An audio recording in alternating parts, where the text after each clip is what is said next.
Episode 4 of Bon Appétit and Majesty begins with a cooking competition between Ji-young, Chef Yum and Chef Mei-eng. Dowager Queen Inju announces that the theme will be filet piety and the key ingredients to be used are tofu and doenjang, which is basically soybean paste. Now Ji-young decides to make the doenjang pasta her father used to make for her. As the competition kicks off though, the other two cooks take most of the ingredients, leaving Ji-young with very little. She has crushed tofu and very little doenjang to go with that. She also grabs some spinach which she knows has only been recently introduced to the country. Yoon gives Ji-young some doenjang, even though it's not as good as the one the other cooks are using. He then tells her about how Queen Imju's mother made doenjang soup as her last meal before heading to the palace. The soup had a refreshing savoury flavour which no other cook has been able to replicate since. When Ji-young returned, she decides to make that soup instead of the pasta she initially wanted to cook. While cooking, she realises which ingredient could add the refreshing savoury flavour to the soup. She tries to go out to get the ingredient, but the guards don't let her. Yi Hae-young says she can go, but if she now loses, she will lose both arms instead of one. However, a lot of time has passed, so Ji-young asks Gil-gyum to get the ingredient instead, prompting her to run out. On her way back, Consort Kang's handmaiden, Ju-wo, knocks Gil-gyum down. But sometime later, Gil-gyum does make it back to the competition and hands Ji-young a basket. As Ji-young cooks, the royals are suspicious of her use of spinach since they haven't eaten it like that before. Soon the time is up and the cooks present their dishes. First is Chef Mei-eng's dumplings wrapped in fish. Everybody loves it, but Yi Hae-young says it's a shame he used the doenjang only for the dipping sauce. Next is Chef Young's tofu, yeonputang, which involves pan-fried tofu and soup. Finally, it comes to Ji-young's turn. The royals are surprised to only see doenjang soup served to them. However, the very first taste has them all surprised. The Dowager Queen remembers the last meal her mother made for her and is even brought to tears. The secret ingredient turns out to be clams. Queen Inju is also pleasantly surprised when Ji-young explains that spinach is actually good for her health. As a result of all this, Ji-young is declared the winner. However, Yi Hae-young hasn't forgotten his promise and orders his men to cut off the other cooks' arms. Ji-young interrupts though and tells Yi Hae-young that cutting a cook's arm is equivalent to killing them. Even Queen Inju chimes in and said she only really organised the competition to scorn Ji-young. As everyone begins to ask for mercy, Yi Hae-young experiences a dizzy spell but catches himself. He agrees to spare the cooks and tells them to learn from Ji-young. Later, Queen Inju and the other consorts discuss whether Yi Hae-young knows what happened to his mother.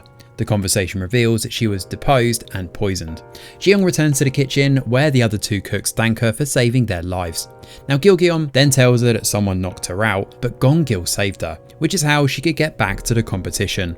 The girls also get a visit from Song-jae here, who tells Ji-young that she didn't simply survive based on her skills. Now Yi Hae-yeon helped her, but Song-jae doesn't really explain this much further. Yi Hae-yeon goes to Consort Kang's quarters next and accuses her of going after Ji-young. She tells him that he's gotten distracted from the search for his enemy, the person who got his mother killed. Suddenly, the king's dizzy spell returns and he stumbles to his quarters. Elsewhere, Prince Jae-san learns that it was director Kim Yang-song who acted in haste. Despite Jae-san's orders to wait, he hired an assassin to attack Yi Hae-yeon. Jae-san's informer reveals that the assassin was an agile masked man, a hint that it was none other than Gong-gil himself. When Ji-young arrives at the kitchen, Yoon informs them that the king is having one of his fits. She learns that his fits are dangerous times during which Yi Hae-yeon lashes out at everyone around him.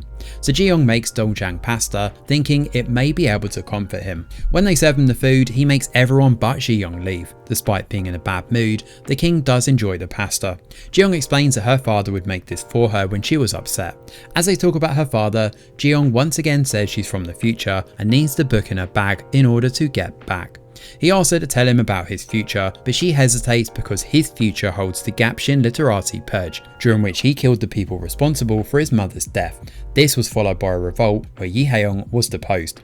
Afterwards, Yi Hae-young writes about Ji-young's dish in a book. He remembers Ji-young calling her book Manga Rock and titles his diary the same thing. We then see that Ji-young's bag is inside a cupboard, but it's unclear whose quarters it's actually in. As Yi Hae-yeon titles his book, the original Manga Rock disappears. Later, Yi Hae-yeon receives the news that Yi Jang-young, a drafter who was supposed to bring him information about his mother's death, has been assassinated. Frustrated by this development, Yi Hae-yeon calls for alcohol. Chang Seon wakes up Ji-young and has her cook some food for Yi Hae-yeon, but when she serves it to him, a drunk Yi Hae-yeon pulls her closer to him and kisses her, which is where episode 4 comes to an end. So this week's double bill bows out with a delightful chapter in the world of Yi Hae-young and Ji-young. The story continues to be interesting, funny, and even thrilling at times. The cooking competition is definitely a highlight here, offering a nice structure to most of the episode, and the focus on food and Ji-young's cooking process is absolutely justified. After all those gorgeous shots of the food, whether it's Ji-young frying tofu or Chef Mae-eng wrapping those dumplings in fish, it all looks absolutely delicious and will leave your stomach rumbling. The politics grows more complex this time around, but drops enough hints to keep us wanting to know more.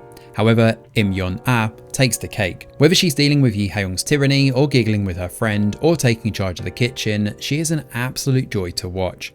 She gives Ji-young the right combination of smart, kind, funny and sarcastic, and it's delightful to see her butting heads with everyone.